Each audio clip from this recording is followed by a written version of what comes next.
tema é tão amplo, a gente poderia falar dele aqui horas e horas. Então, nosso intuito aqui hoje é nos trazer uma reflexão que nos ajude a lidar melhor com as ofensas que recebemos. Porque, de certa forma, todos nós somos aqui ou ali ofendidos por familiares, por pessoas que nós às vezes nem conhecemos e que na rua, na sociedade, nas redes sociais, nos ofendem. Então, e a gente às vezes reage muito mal às ofensas recebidas. Boa parte delas porque nós imaginamos, ou melhor dizendo, esperamos que o outro tenha um comportamento perfeito, que o outro não erre, que o outro não cometa excessos, que o outro não cometa equívocos, que o outro não erre. E quando o outro tem um comportamento que a gente considera ofensivo para conosco mesmo, a gente então fica muitas vezes perdido, perturbado, nervoso, revoltado e quer devolver, enfim. Então o intuito dessa palestra virtual aqui hoje é da gente refletir um pouco para que a gente compreenda melhor esse movimento que vem em nossa direção e que a gente não consegue evitar o que vem de lá para cá. E como é que eu vou impedir o outro de me ofender?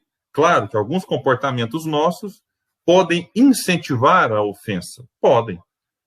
Mas não posso dizer assim que há um comportamento padrão em que jamais seremos ofendidos. Eu acredito que não. Por exemplo, se a gente for parar para analisar hoje, ofendem até Jesus, que só amou, que só fez o bem. Ofendiam tanto naquela época quanto ainda hoje. Então, não vamos esperar só aplausos, só flores, só elogios, só incentivos. A gente precisa estar preparado para receber aquilo que eventualmente nos desagrade. E o que vai nos ajudar nesse processo é uma reflexão que eu busquei no livro que eu estou lendo agora. Eu sempre gosto de ler um livro de mensagens, e o livro que eu leio agora é esse aqui, Encontro Marcado. Vamos fugir da luz aqui, deixa eu tirar, fica mais fácil. De Francisco Cândido Xavier, pelo Espírito Emmanuel. Vocês percebam que ele está bem velhinho, que foi comprado num sebo. Eu adoro sebo. Sempre que eu podia, antes da pandemia, visitar um sebo pessoalmente, eu gostava de ir, ficar ali buscando alguma pérola.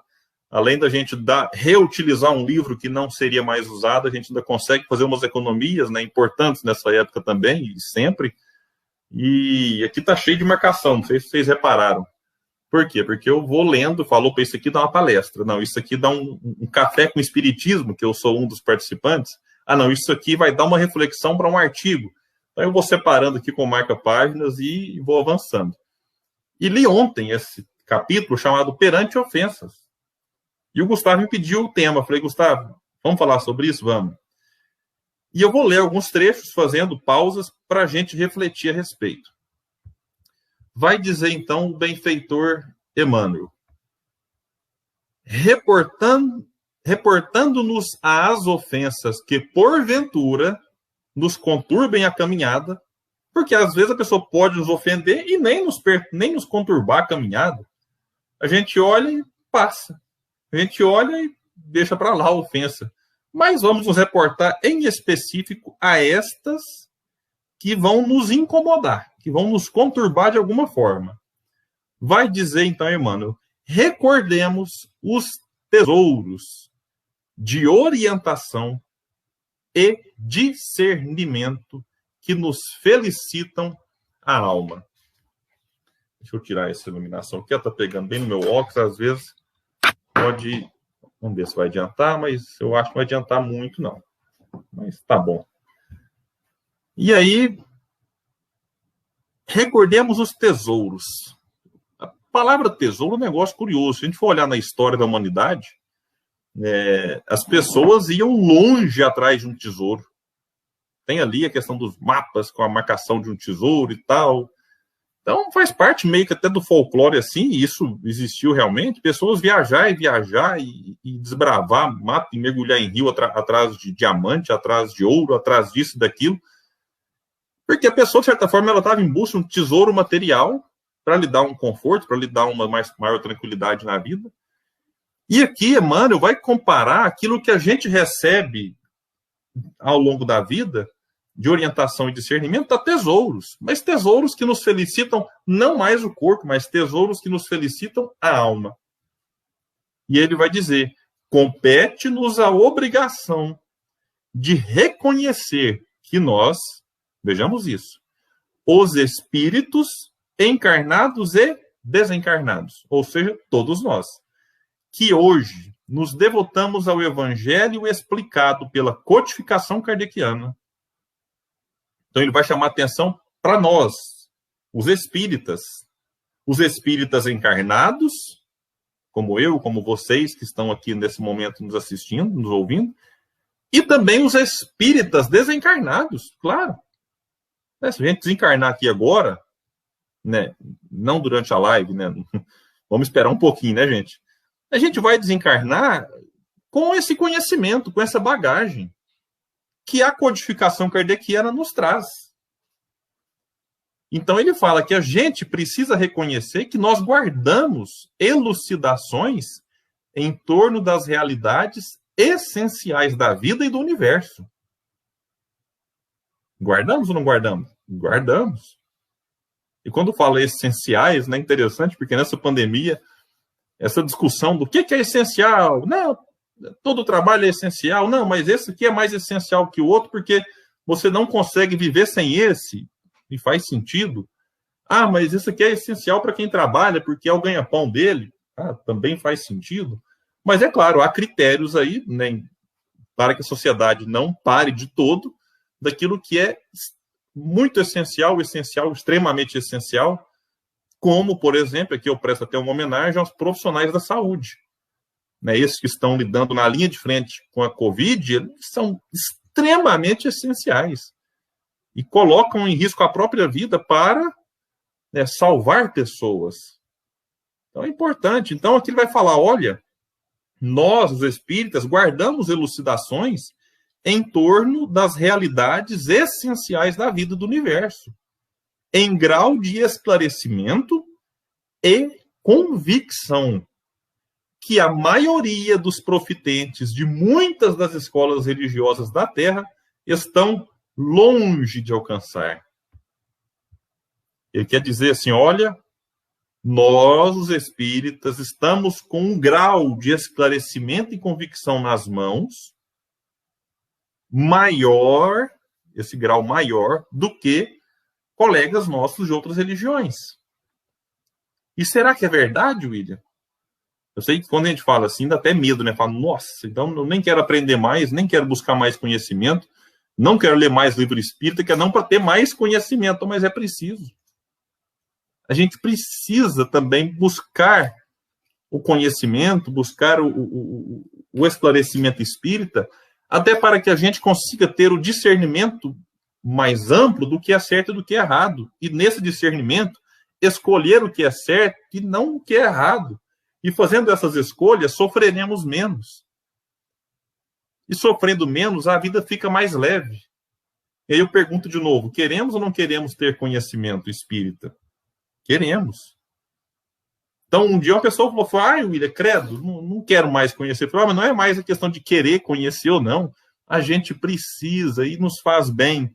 Por mais que por um período a gente fique um pouco mais assim, com cobranças além da conta, ou às vezes nos achando assim, seres especiais porque conhecemos o Espiritismo, com o tempo a gente vai amadurecendo, vai compreendendo, né, que a bênção que é ter esse conhecimento e a oportunidade que nós temos de, a partir desse conhecimento, levar a nossa vida de uma maneira mais equilibrada, de uma maneira mais, digamos, correta, fazendo então, repito, melhores escolhas, que serão extremamente importantes para nós e para os outros, já que vivemos em sociedade.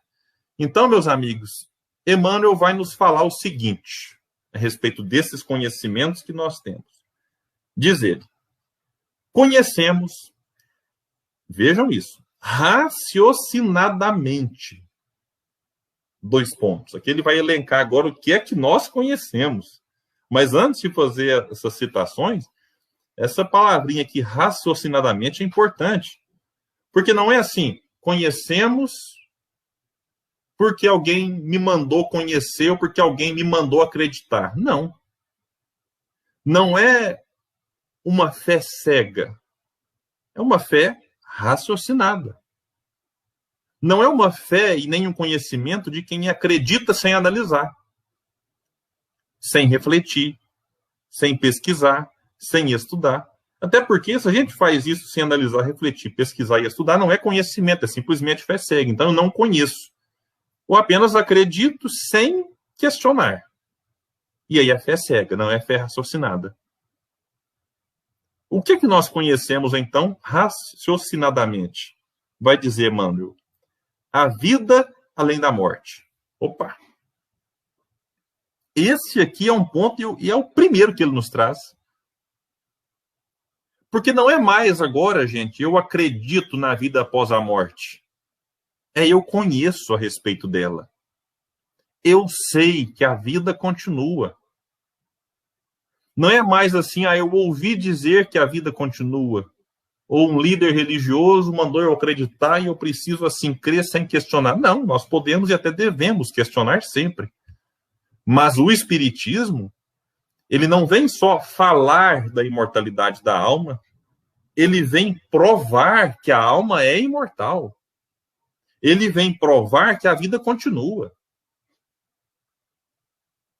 E para quem não estudou ainda, quem quiser buscar um livro que fala assim, opa, esse aqui prova realmente. Eu poderia citar aqui vários. Por exemplo, tem um livro maravilhoso chamado Fatos Espíritas, do grande físico e químico William Crookes. Nós poderíamos citar aqui livros do Gabriel Delane, livros de Arthur Conan Doyle, por exemplo. Vários e vários outros. Mas a gente poderia trazer para algo mais prático, aqui mais perto de nós, Chico Xavier. Psicografou mais de 400 livros,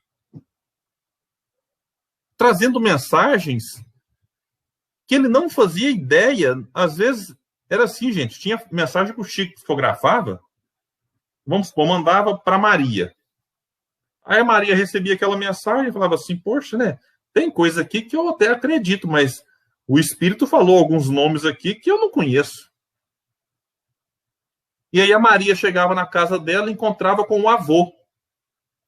E falava assim, vovô, olha aqui a mensagem que o Chico psicografou, que fala que é do meu filho, do seu bisneto. E aí o bisavô fala assim, esse aqui que ele citou na carta que você não conhece, era irmão do meu avô. Ou seja, nem a pessoa que recebia a carta tinha conhecimento, às vezes, de mensagens que o Chico psicografava. E alguém pode pensar, como que o Chico conseguia isso? Não, não é o Chico que conseguia, era o Espírito que ditava. Poxa, isso aí para o Espírito é coisa mais simples. Então, estou citando um exemplo, mas poderia falar de vários outros. Chico psicografou em idiomas que ele não conhecia.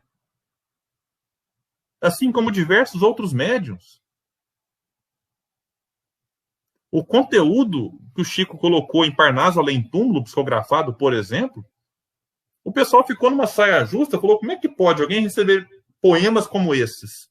De diversos autores, os mais renomados do mundo, Casimiro Cunha e tantos outros. E aí falava, senhor, de duas, uma. Ou realmente é verdade que foram esses espíritos que ditaram estas mensagens, ou, se vocês negarem que isso aqui veio do mundo espiritual, a gente tem que pegar o Chico e colocar lá na Academia Brasileira de Letras, porque é impossível praticamente alguém fazer o que ele fez. Ele é um gênio, então, ou admite que ele é um gênio, dê a ele uma cadeira lá, ou admitem que essas mensagens são dos espíritos. Vamos falar de mais uma? O pessoal fazia um experimento antigamente que era assim, não façam isso em casa, pelo amor de Deus. Pegava parafina, vela, por exemplo, esse material utilizado na vela, e colocava numa vasilha, no recipiente, e colocava esse recipiente no fogo. A parafina fazia ali um caldo, ficava, né, um líquido. O espírito materializado, quando eu falo materializado, ele passava a ter momentaneamente uma espécie de um corpo material. Você via, conversava, tinha cabelo, roupa, vestido, e circulava tranquilamente entre as pessoas. Claro, seguindo uma série de critérios. Esse espírito materializado pegava o seu braço, mergulhava nessa vasilha com parafina quente, borbulhando, tirava, colocava num outro recipiente com água, e aí dava o choque térmico, a parafina que até então estava quente, né, fica sólida, e a pergunta é, e agora? Como é que vai tirar o braço ali de dentro? Porque a nossa mão, ela é mais larga do que o punho. Então, mesmo se alguém tentasse revestir o braço com um material que protegia da queimadura, não consegue tirar sem quebrar, porque a parafina fica, de certa forma, assim, num estado também fino, né? Qualquer coisa que você fizer quebra. Né? É um material sensível. Só que o que acontece? O espírito simplesmente desmaterializava a mão lá de dentro, o braço lá de dentro, e então ficava o molde inteiro. Muitas vezes com os dedos, com o punho cerrado, o que também demonstra a impossibilidade de se fazer esse movimento, né, para quem não nos enxerga nesse momento, de abrir a mão para retirá-la. Não tem, para tentar, não tem jeito. Porque depois do molde feito, desse choque, a parafina não muda mais aquele molde. E então, pegava essa prova da imortalidade da alma e colocava assim, em museus. E mostrava para as pessoas. Então, eu poderia ficar aqui, gente, horas e horas, trazendo para vocês provas da imortalidade da alma. Nós, os espíritas, não apenas achamos que a vida continua, e eu digo isso não é por nenhum tipo de presunção, de arrogância, prepotência, é porque nós conhecemos, como Emmanuel vai nos dizer, nós estudamos isso. E por isso nós podemos dizer, a vida continua. Segundo item, a responsabilidade compulsória da consciência de cada um, na lei de causa e efeito. Como vai dizer Jesus, a cada um segundo as suas obras. Agora não me confundo sempre se é Jesus ou se é... Na verdade, eu acho que é na epístola de Pedro. A cada um segundo as suas obras. De Tiago, fiz confusão aqui agora. Ou seja, somos livres para plantar, mas escravos para colher. Como vai dizer aqui Emmanuel, a responsabilidade compulsória. Então, esse é um cuidado que eu falei lá atrás em relação assim, busca conhecimento ou não busca conhecimento? E aí? A gente vai ampliar aquilo que nós sabemos ou não? Sim, porque na medida em que eu conheço, eu faço melhores escolhas e a minha consciência, compulsoriamente, ela também receberá de volta o benefício daquela escolha boa. E aqui eu fui pesquisar rapidinho aqui, na internet, está lá em Mateus 16, 27. Pois o Filho do Homem virá na glória de seu Pai com seus anjos, e então recompensará a cada um, de acordo com o que tenha feito, a cada um segundo as suas obras, dependendo aí da tradução que se busca. Então, é interessante a gente pensar nisso aqui, porque a gente pode fazer o que quiser, lembrando agora Paulo, tudo posso, mas nem tudo me convém.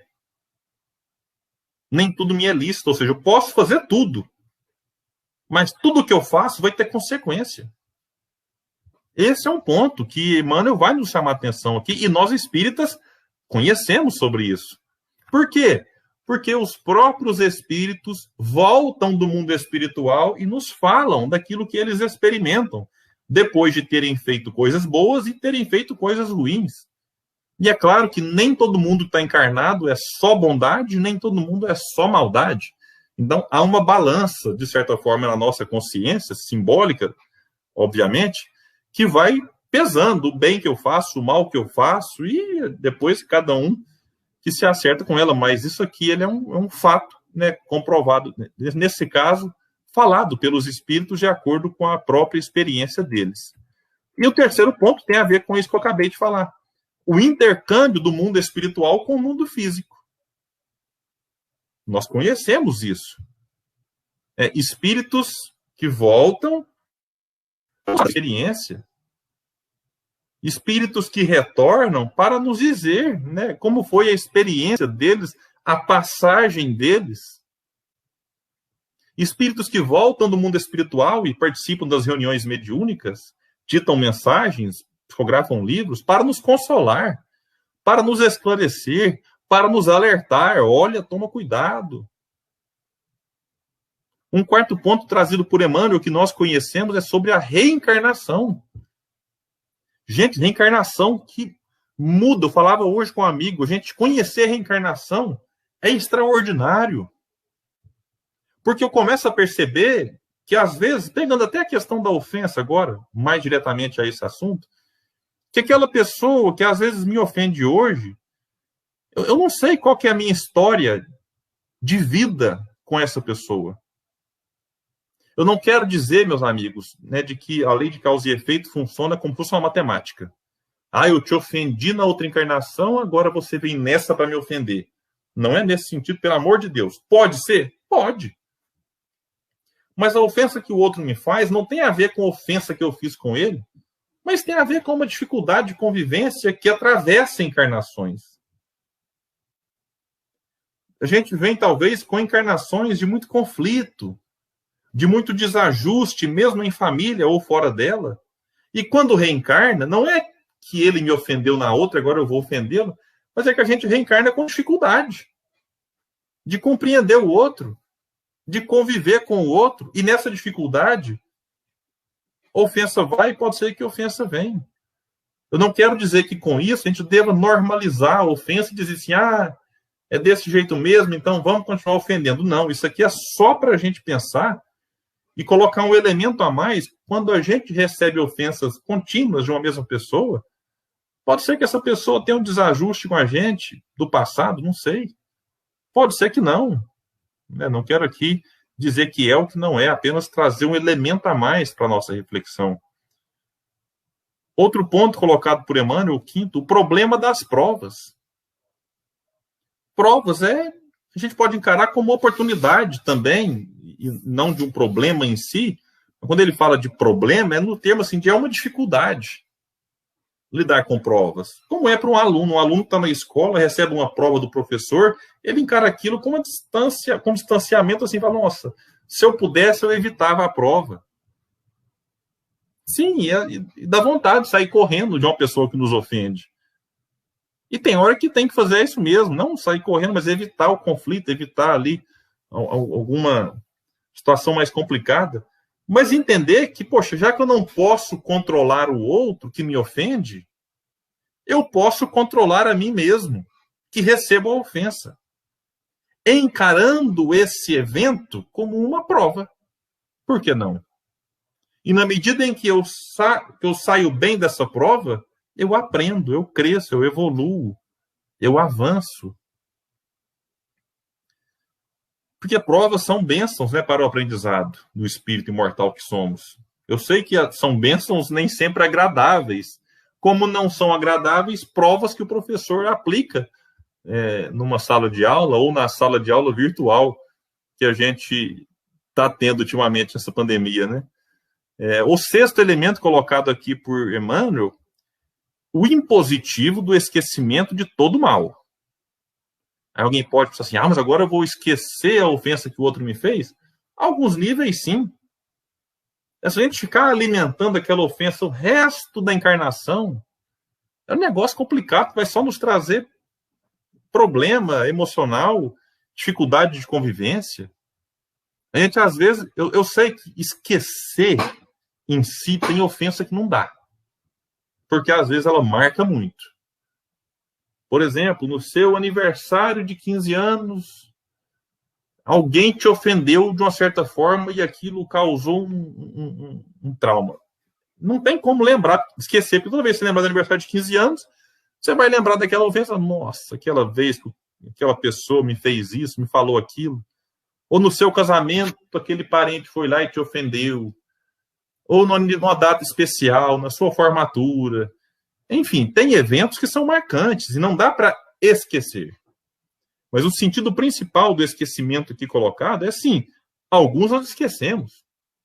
E tem pessoa que guarda uma memória assim.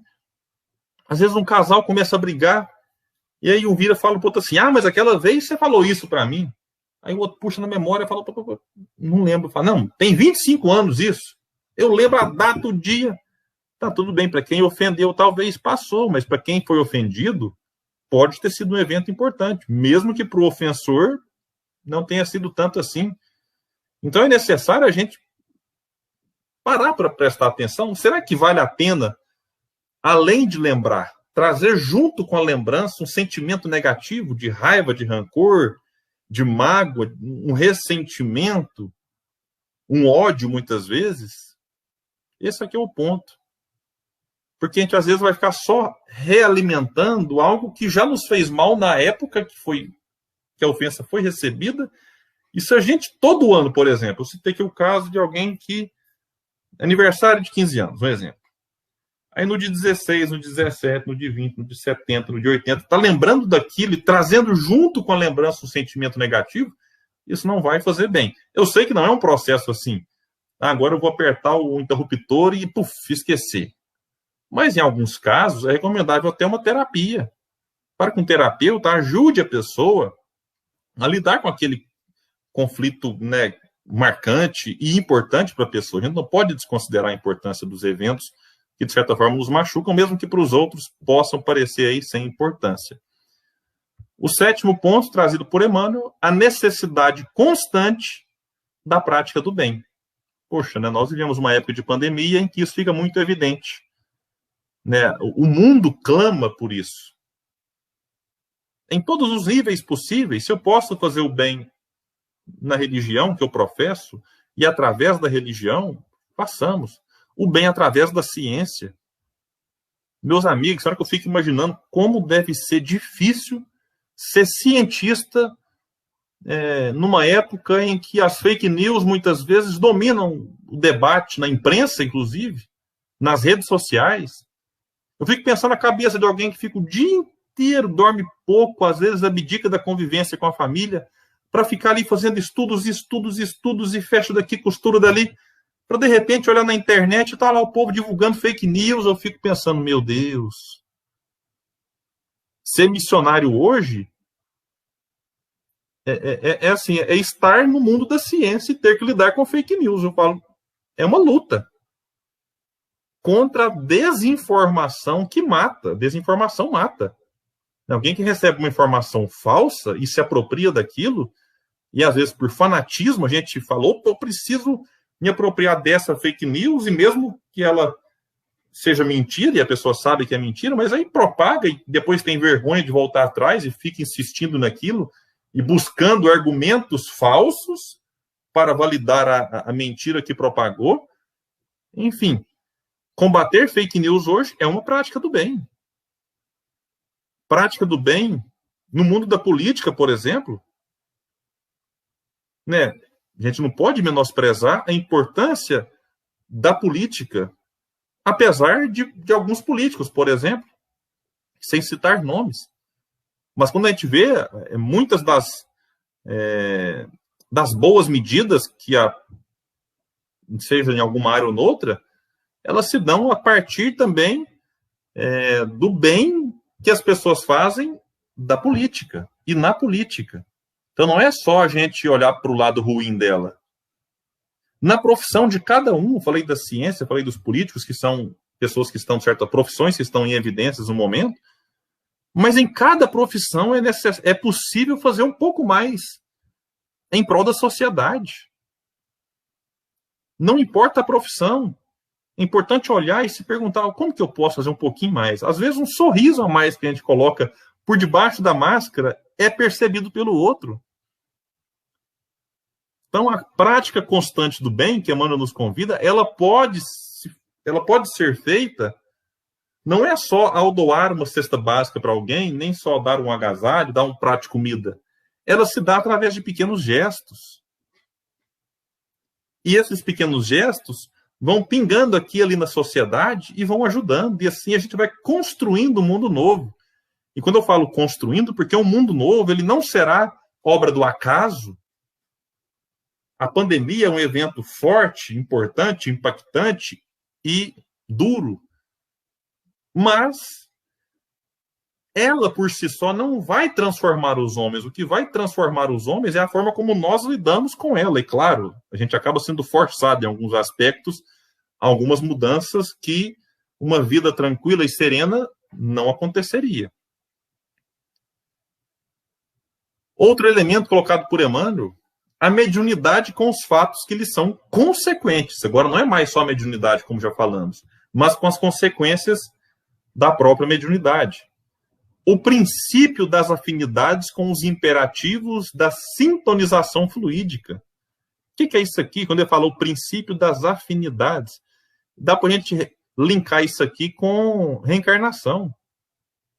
Né? Quando a gente fala de ofensas, né, tem aquela questão que a gente fala assim, nossa, meu santo não bateu com o outro, com o dele. Aí, meu anjo de guarda não foi com a cara do anjo de guarda dela. E aí? Talvez é só uma falta de afinidade, vamos dizer assim, fluídica. E no sentido oposto, tem aquela pessoa que a gente olha e fala assim, nossa, amor à primeira vista.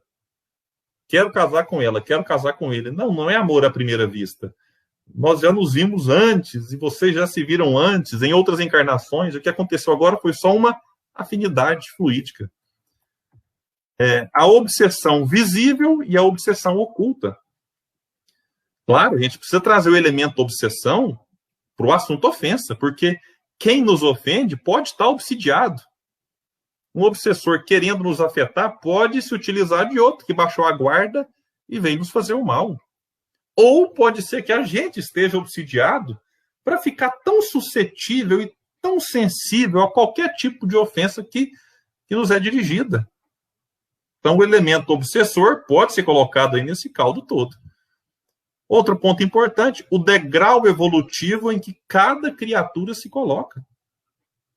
Todos fomos criados simples e ignorantes. Deus não privilegia, mas cada um de nós foi criado num momento diferente. E cada um de nós passou por experiências diferentes. Lidou com essas experiências de uma maneira muito diversa um do outro. E, como consequência, cada um de nós estamos num degrau evolutivo. Então, como é que eu vou exigir do outro um comportamento de Jesus se o outro não é Jesus ainda? Como é que eu vou olhar para Gandhi e falar assim, nossa, mas o meu vizinho podia tanto ser igual ao Gandhi? Poxa, não é Gandhi, o meu vizinho é o meu vizinho, o seu vizinho é o seu vizinho. Então, entender esses níveis evolutivos nos ajuda muito a aceitar o outro como ele consegue ser, e não como eu gostaria que ele fosse. O último ponto, trazido por Emmanuel, a diferença entre cultura do cérebro e direção do sentimento. Nem toda pessoa inteligente necessariamente é alguém com bons sentimentos. Ela pode estar nesse processo de construção. E entender isso também nos ajuda a conviver de uma maneira mais harmônica em família, em sociedade. E caminhando para o encerramento, Emmanuel vai agora dizer, por outro lado, recebemos favores constantes. Primeiro ele falou do que conhecemos. Agora ele fala do que recebemos, enquanto espíritas, é bom dizer. Ou simpatizantes do espiritismo também, aqueles que não se declaram ainda espíritas. Diz ele, a interpretação clara das lições de Jesus. Pessoal, só lembrando, né, quem estiver assistindo aqui a live, agora ao vivo, né, quem for assistir depois não vale. Mas se alguém quiser mandar pergunta aqui, eu estou atento nos comentários e não vi pergunta nenhuma ainda. Por isso que eu estou avançando um pouco mais aqui nas reflexões, mas fiquem à vontade. Quem quiser pode mandar pergunta que a gente tenta depois responder. Então, por outro lado, recebemos favores constantes. O primeiro que ele destaca, a interpretação clara das lições de Jesus. Aqui eu me lembrei da introdução do Evangelho segundo o Espiritismo, quando Kardec coloca que a doutrina espírita nos oferece uma chave que vai nos abrir as portas, que vai nos trazer o entendimento sobre passagens do Evangelho e da vida de Jesus que até então eram ininteligíveis, incompreensíveis.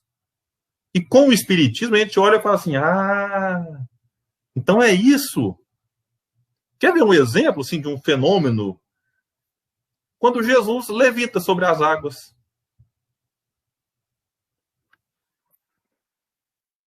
Quando Jesus caminha sobre as águas. E a gente olha e fala assim, nossa, como é que alguém consegue um negócio desse? Como é que pode isso acontecer? E a gente vai ver depois que isso aconteceu em outros momentos da história da humanidade. A própria Igreja Católica registra padres que levitavam. No movimento espírita, na época de Kardec, nós tivemos um grande médium, que Kardec teve a oportunidade, inclusive, de realizar algumas experiências com ele, que era o Daniel Douglas Home. Daniel Douglas Home, no momento, gente, o que aconteceu? Ele saiu de um cômodo, estava tipo numa espécie de um sobradinho, por uma janela, levitou por fora e entrou por outra janela num outro andar. Então, ele era alguém que levitava. Então, se o Espiritismo, eu não vou ter tempo aqui de aprofundar nesses fenômenos, mas veio explicar tudo isso para nós. Que aquilo que aconteceu com Jesus, que eram chamados milagres, nada mais eram do que fenômenos.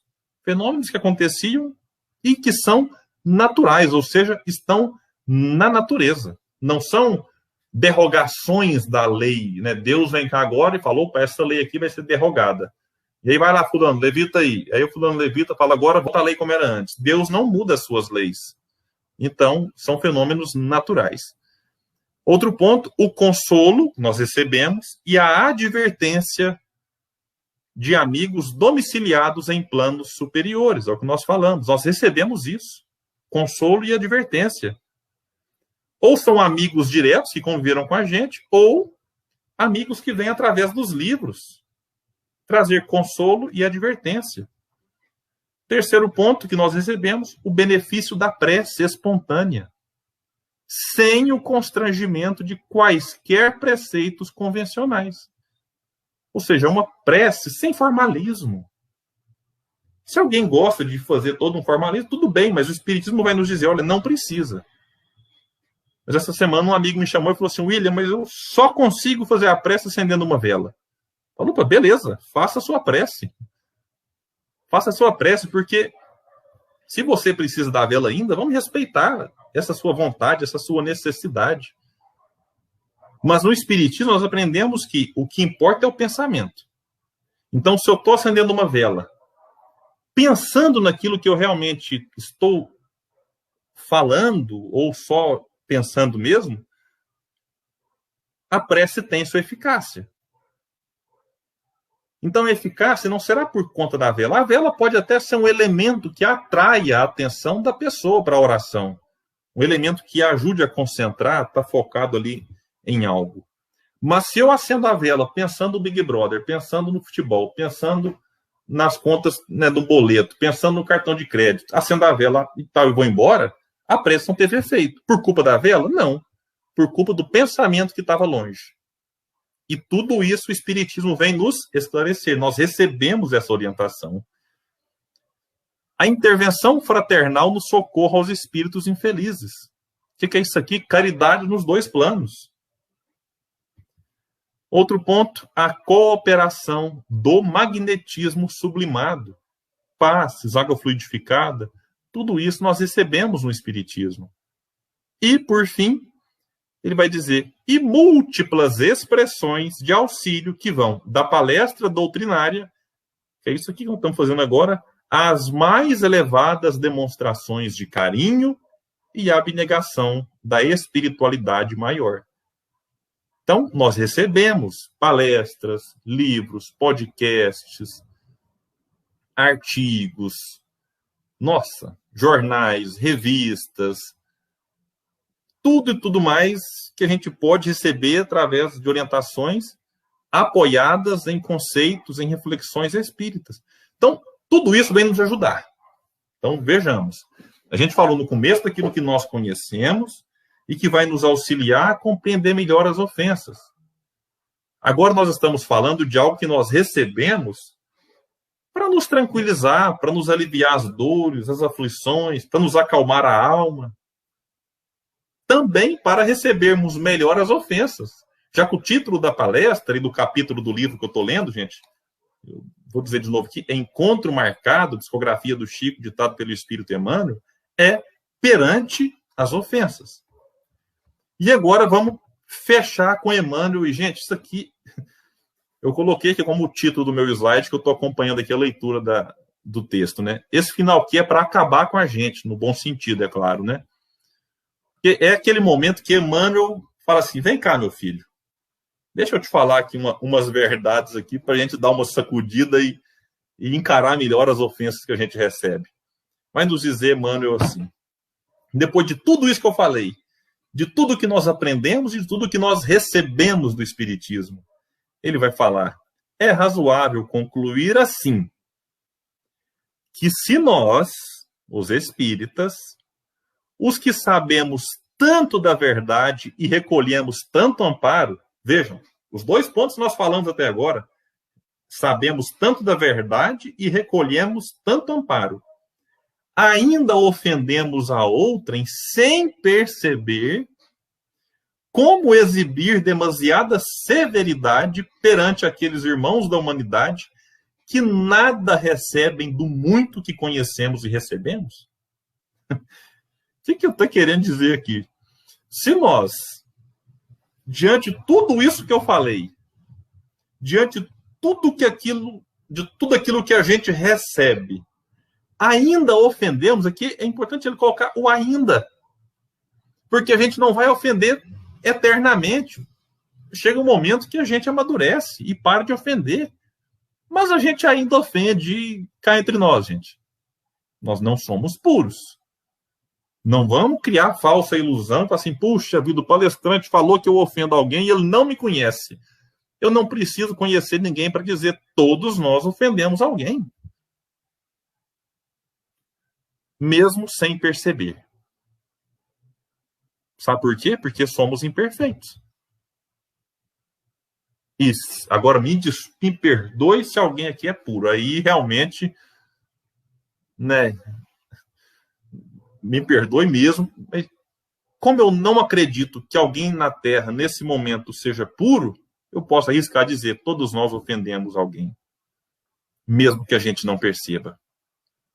E se a gente, que tem esse tanto de coisa, ofende, por que eu vou exigir que alguém que não tem o que eu tenho de conhecimento e de amparo do alto não cometa ofensas? Comigo ou com os outros? Então, assim, William, mas eu não posso ficar triste com a ofensa que eu recebo? Pode ficar triste. Não dá pra gente falar assim, ai, que beleza, fui ofendido. Ou alguém vai lá no Facebook, no Instagram, vai no canal aqui agora durante a live e nos xinga. Não dá para falar assim, oh, que maravilha, ó. Rapaz, que beleza, árvore boa, né, que recebe pedrada. Como eu estou feliz com a ofensa que recebi. Né? Tudo bem, se alguém também consegue chegar nesse nível, beleza, eu entendo, eu parabenizo. Mas não é isso, eu não quero que a gente seja indiferente. Dói, né, magoa, machuca, a gente fica pensativo, poxa, por quê, né? Mas o que não dá é para a gente ficar preso na ofensa. Porque imagina, o outro talvez não teve acesso ao que eu tenho. Então é isso que Emmanuel quer nos dizer. E se a gente for analisar, meus amigos,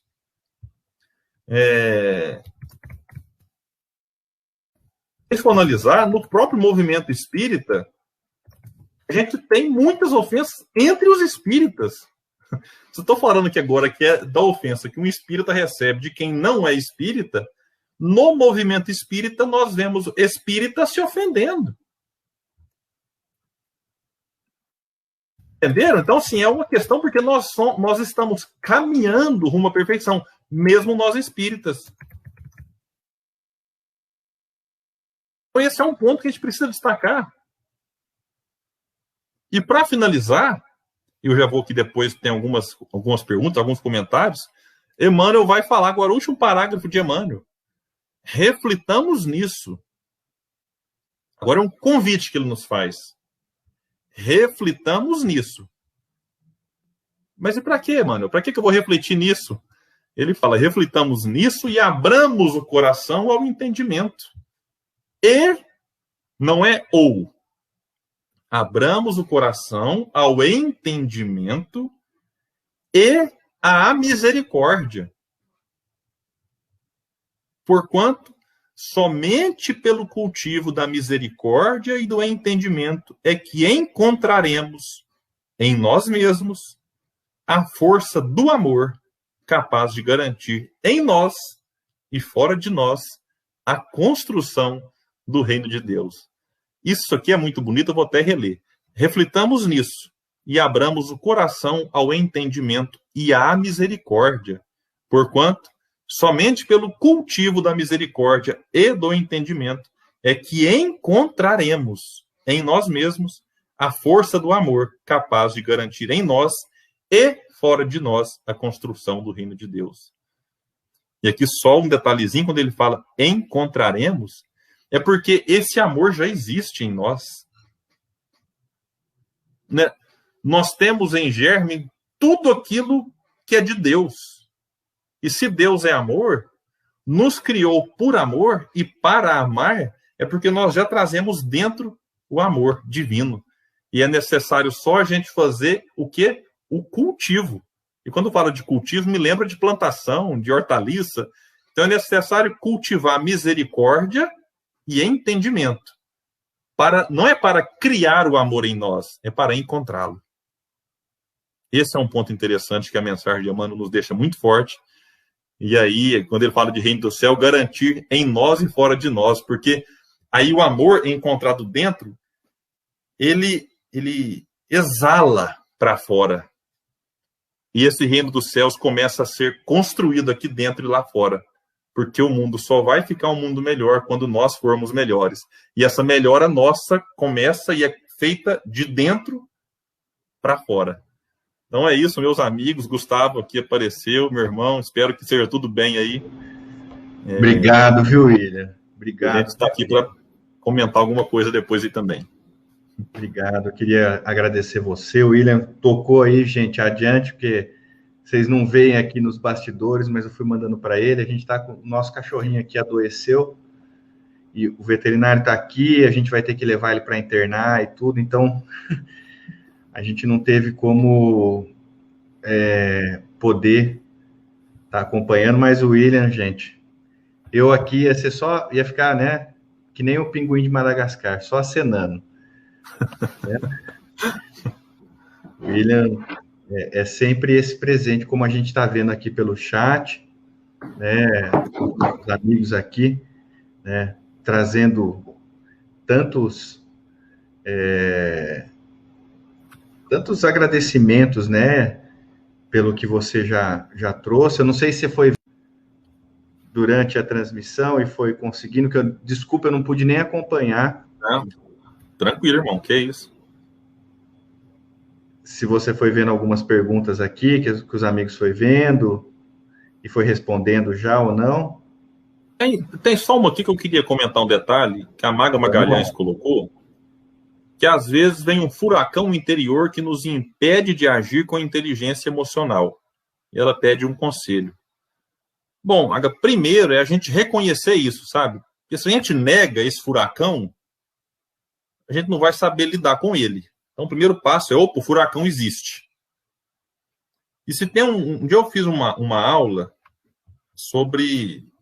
Não chegou a ser uma aula prática de meditação, mas a pessoa nos explicando que hoje até o processo de respiração nos ajuda a tomar uma melhor decisão depois. Então, dá uma acalmada, sabe, assim, respirar com mais tranquilidade, fazer uma prece, pedir ajuda, porque às vezes, se a gente segurar 10, 20, 30 segundos aquele impulso que vem de imediato quando a gente recebe uma ofensa, a gente vai acabar agravando o problema. Então, o primeiro passo, o primeiro conselho que eu dou é pausa aquele impulso primeiro, diante de uma ofensa. Vamos ficar bem focado nisso. faça uma prece. Essa prece pode ser assim: Deus, pelo amor de Deus, me ajude a tomar uma decisão, a escolher as palavras certas nesse momento. E talvez as palavras certas virão em forma de silêncio. Porque talvez o outro nos ofendeu porque está num mau momento, não está num dia legal, e a gente vai querer revidar de alguma forma que vai, né? Então, quando a gente para, muitas vezes, eu não sou favorável ao silêncio total e sempre. Porque, às vezes, uma palavra amiga, olha, meu irmão, tudo bem, né? Você tem razão. Às vezes, você tem razão é uma palavra que não é um silêncio e que vai ser útil. Mas, às vezes, é o silêncio.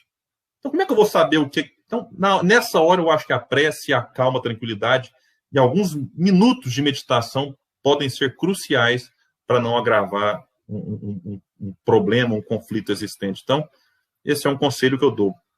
Para alguns segundos para saber o que você vai fazer depois. Que a gente tem a mania de, já recebeu ofensa, devolve. Então, um pouco de calma faz bem nessas horas.